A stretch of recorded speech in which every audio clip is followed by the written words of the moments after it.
Hello friends, welcome to Yagna investment academy. आजकल आप लोगों ने ये ईएसजी के बारे में बहुत ज्यादा सुना होगा। म्यूचुअल फंड इंडस्ट्री में हो या फिर फॉरेन इंस्टीट्यूशनल इन्वेस्टर्स के बारे में हो, तो ये पर्टिकुलर पैरामीटर्स बहुत ज्यादा ओवर प्ले कर रहे हैं while taking a decision in investing in any company और एनी स्टॉक। तो ये ईएसजी पैरामीटर्स है क्या, इसके बारे में हम बात करने वाले हैं। हमेशा याद रखिएगा दोस्तों, ये जो इन्वेस्टिंग फील्ड है ना, काफी इंटरेस्टिंग फील्ड है। यहाँ पे हमेशा कुछ 5-10 सालों बाद कुछ नया चीज आता है और उस हिसाब से ये इंडस्ट्री चेंज होती रहती है। ये ऐसा मत समझिए कि यही एक पैरामीटर है, ये 3 पैरामीटर्स है, उसके हिसाब से ये इंडस्ट्री चलने वाली है। दीज आर ऑल, मतलब the world is full of imaginations, तो उसके हिसाब से नए नए पैरामीटर्स आते रहेंगे आने वाले समय में भी।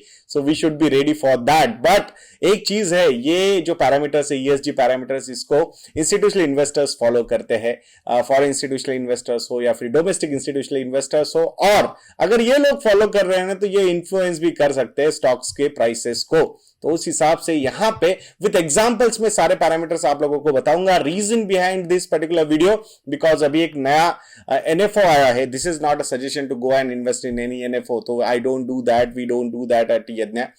सो ये आईसीआईसीआई प्रूडेंशियल ईएसजी फंड आ रहा है। तो ये ईएसजी के बारे में आपको शायद बहुत सारी क्वेरीज आ सकती है, या फिर आप आजकल टीवी इंटरव्यूज में, फंड मैनेजर्स के इंटरव्यूज वगैरह में, बड़े बड़े इन्वेस्टर्स के इंटरव्यूज में ये ईएसजी पैरामीटर्स पे बहुत ज्यादा चीजें सुन रहे हो आप। तो हमने सोचा भाई आपको भी ये पर्टिकुलर चीज को अच्छी तरीके से विद एग्जांपल समझाया जाए, so that you will be in a position to invest in future. And plus आप लोगों को पता भी चल सकता है कि कुछ कुछ कंपनी के स्टॉक्स क्यों नहीं चल रहे, तो उस हिसाब से ये सारी चीजें हो सकती है। काफी इंटरेस्टिंग डिस्कशन यहां पे हम करने वाले हैं। तो वीडियो शुरू करने से पहले आपको ये इन पैरामीटर्स के बारे में अगर कुछ पता है तो जरूर कमेंट सेक्शन में लिखिएगा कि ये पैरामीटर्स पे कौन सी कंपनीज खरी नहीं उतरती है, उनके नाम भी आप कमेंट सेक्शन में लिख सकते हो। यहां पे आईटीसी, इस कंपनी के बारे में भी थोड़ी सी बात हम करने वाले हैं, तो वो भी एक इंटरेस्टिंग पैरामीटर रहेगा। कुछ कुछ जगह पे ये कंपनी यहां फुलफिल करती हुई नजर नहीं आ रही है criteria, and that's why big investors are not that gung ho about ITC, and that's why we are seeing why ITC stock is going down। तो ये हम सारी चीजें डिस्कस करेंगे। और वादा जो हमारा है, मेरा वादा है, अच्छा क्वालिटी कंटेंट आप लोगों के पास लेके आना है, और आपका वादा है वीडियो को लाइक करना है, वीडियो को शेयर करना है, और अगर अभी तक चैनल को सब्सक्राइब नहीं किया है तो चैनल को सब्सक्राइब करना बिल्कुल मत भूलिएगा दोस्तों। So ESG parameters, what is this ESG? Environment, social and governance parameters. तो यहां पे ये 3 पैरामीटर्स पे कंपनी खरी उतरनी चाहिए, तो ही ये बड़े इन्वेस्टर्स, इंस्टीट्यूशनल इन्वेस्टर्स यहां पे इन्वेस्टमेंट करते हैं। नाउ एनवायरमेंट के बारे में अगर हम बात करेंगे तो ऐसी वो कंपनी नहीं होनी चाहिए कि वो नेचर को हार्म करे। तो इसका कोई पर्टिकुलर प्रोसेस होगा, प्रोडक्शन का रिलेटेड कोई प्रोसेस होगा, और ये पर्टिकुलर कंपनी अगर एनवायरनमेंट को हानि पहुंचा रही है, बहुत ज्यादा पोल्यूशन कर रही है, या फिर कुछ ओवरऑल नेचुरल इंबैलेंसेस क्रिएट करने की सिचुएशन में ये पर्टिकुलर कंपनी है, तो फिर जो बड़े इंस्टीट्यूशनल इन्वेस्टर्स होते हैं उनको लगता है कि भाई ये पर्टिकुलर पैरामीटर पे ये कंपनी खरी नहीं उतरती है, so as it is our responsibility कि भाई हमने इस कंपनी में इन्वेस्टमेंट नहीं करनी चाहिए। एग्जाम्पल के तौर पे अगर हम बात करेंगे तो माइनिंग इंडस्ट्री मतलब कंप्लीटली हम नेचर को हार्म करके ही ये सारी चीजें करते हैं। या फिर पेपर इंडस्ट्री की भी अगर हम बात करेंगे तो हम फॉरेस्ट वगैरह तोड़ रहे हैं और उसके हिसाब से फिर वो सारी चीजें यूज की जा रही है। उसके लिए आप कंपेंसेट क्या कर रहे हो, that is not important, but आप हार्म कर रहे हो नेचर को, दैट इज नॉट राइट। तो यहां पे पेपर इंडस्ट्री हुई या फिर माइनिंग इंडस्ट्री हुई, ये एनवायरमेंट इस पैरामीटर पे खरी नहीं उतरती, and that's why institutional investors do not go and invest in these companies.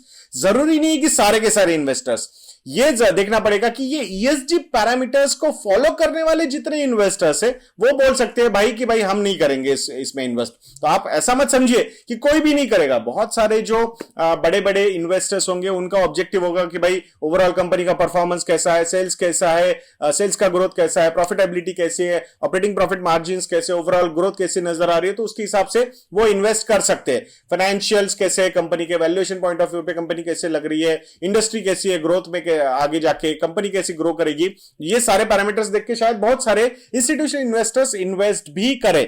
But ESG parameters को फॉलो करने वाले जो इन्वेस्टर्स है वो बोलेंगे भाई हम इस इंडस्ट्री में इन्वेस्ट नहीं करेंगे। So this was related to environment. तो ये नेचर को अगर हार्म करने वाली कोई इंडस्ट्री है तो वहां पे इन्वेस्टमेंट्स नहीं होंगे। Now the second parameter which is social. तो सोशल पैरामीटर्स में अगर हम यहां पे बात करते हैं तो भाई कि यहां ओवरऑल इस कंपनी के रिलेशनशिप एम्प्लॉयज के साथ कैसे है, इस कंपनी के रिलेशनशिप सप्लायर्स के साथ कैसे है, इस कंपनी के जो कस्टमर्स है आर दे हैप्पी और नॉट, कि वहां पे कोई प्रॉब्लम क्रिएट हो रहा है, या फिर कम्युनिटी रिलेटेड जो कमिटमेंट्स होते हैं किसी भी कंपनी के वो प्रॉपरली फॉलो हो रहे हैं क्या। तो यहां पे अगर मैं एग्जांपल के तौर पे अगर यहां बात करता हूं तो दो इंडस्ट्रीज इमीडिएटली सामने आती है जो socially these industries are not good. एक है लीकर इंडस्ट्री और दूसरी है सिगरेट इंडस्ट्री। और यही जो हमने बात की थी आईटीसी के बारे में, तो ये सिगरेट इंडस्ट्री से जहां पे 85% की प्रॉफिटेबिलिटी आती है किसी कंपनी को, तो वहां पे इंस्टीट्यूशनल इन्वेस्टर्स, बहुत सारा एक तबका डेवलप हो रहा है इंस्टीट्यूशनल इन्वेस्टर्स का। Those investors are not very comfortable with these industries, liquor and cigarette industry. अब यहां पे हम बात भी कर सकते हैं कि और एक इंडस्ट्री वो है गैम्बलिंग इंडस्ट्री। उसके बारे में भी अगर हम बात करेंगे तो सोशल हार्मनी खराब करती हुई ये इंडस्ट्री बहुत सारे इन्वेस्टर्स को लग सकती है, तो वो बोलेंगे भाई गैम्बलिंग इंडस्ट्री को भी हम हाथ नहीं लगाएंगे, वहां पे भी हम इन्वेस्टमेंट नहीं करने वाले। इस पे अगर और एक बात करेंगे तो जेंडर इनइक्वालिटी की अगर हम बात करते हैं कि भाई मेल फीमेल का रेशियो, या फिर प्रॉपरली फीमेल्स को मतलब प्रमोशंस वगैरह नहीं मिल रहे, ओवरऑल कंपनी में जो एक स्टेटस मिलना चाहिए वो नहीं मिल रहा, तो ये भी पैरामीटर्स होते हैं। तो यहां पे it's not only about analysing the financial statements, it's all about analysing the work environment also. तो वहां पे भी अगर कुछ इनइक्वालिटीज नजर आती है इंस्टीट्यूशनल इन्वेस्टर्स को, तो वो बोलते हैं भाई सोशल पैरामीटर पे ये कंपनी हमें सही नहीं लग रही है, तो इसको रेड मार्क दो और इसमें इन्वेस्ट नहीं करेंगे। So that is also very important. तो एनवायरमेंट मींस नेचर का प्रोटेक्शन होना चाहिए, सोशल में जो भी स्टेक होल्डर्स है, कस्टमर्स है, एम्प्लॉइज है, या फिर सप्लायर्स है, या फिर कम्युनिटीज है जहां पे ये रिलेटेड है, तो वहां पे भी इन्होंने प्रॉपरली रेस्पॉन्सिबिलिटी से बिहेव करना चाहिए। तो ये सोशल पैरामीटर्स पे आते हैं। Now we will come to the third parameter and that is governance. मेरे हिसाब से this is the most important parameter आज की घड़ी में अगर हम बात करते हैं। आई एम नॉट सेइंग कि एनवायरमेंट एंड सोशल इंपॉर्टेंट नहीं है, but governance is also that much important कि ओवरऑल मैनेजमेंट कैसी है, मैनेजमेंट अच्छे से काम कर रही है, कोई फ्रॉडुलेंट एक्टिविटी तो नहीं हो रहे ना। ऐसा तो नहीं है कि इनके जो टॉप मैनेजमेंट एग्जीक्यूटिव्स है उनके पे बहुत ज्यादा है compare to the normal employ of that particular company. Audits वगैरह प्रॉपरली हो रहे कि नहीं, इंटरनल कंट्रोल्स कैसे है, शेयर होल्डर्स के राइट्स प्रॉपरली फॉलो किए जा रहे हैं कि या नहीं, स्पेसिफिकली माइनॉरिटी शेयर होल्डर जैसे कि आप और मैं है, रिटेल इन्वेस्टर्स जो है, उनके राइट्स प्रॉपरली फॉलो किए जा रहे हैं या नहीं किए जा रहे। तो ये सारी चीजें ये गवर्नेंस में आती है। अब गवर्नेंस में फेल होती हुई कंपनी हमने बहुत सारी देखिए, रिसेंट एग्जांपल्स तो भरे पड़े हैं मार्केट में, जैसे कि डीएचएफएल का एग्जांपल हुआ, दीवान हाउसिंग फाइनेंस लिमिटेड, या फिर यस बैंक का एक इशू हुआ जो प्रमोटर ने जो गफला किया, या फिर आईसीआईसीआई बैंक में चंदा कोचर का जो इशू हुआ वो भी हमें पता है, किंगफिशर का इशू हमें पता है, या फिर जेट एयरवेज का इशू हमें पता है। तो जहां गवर्नेंस का सबसे बड़ा प्रॉब्लम है तो वहां पे भी ये big institutional investors do not come and invest their money. अगर हम बात करेंगे तो 2019 में 2019 में ऑलमोस्ट $150 बिलियन के ESG specific funds global market में अवेलेबल हुए। एंड लास्ट ईयर जो अभी 2020 में अगर हम बात करेंगे तो this particular number can go for more than $200 billion, दो compare to the total mutual fund industry या फिर total fund management industry, because वहां पे पेंशन फंड वगैरह, ईटीएफ्स वगैरह सब कुछ आ सकता है। तो ये जो इंडस्ट्री है कंपेयर टू दैट ये बहुत ही मिन्यूस्क्यूल परसेंटेज अभी है, बट ये परसेंटेज बहुत ज्यादा पॉपुलर हो रहा है। And that's why we are seeing this kind of thematic funds coming into the markets.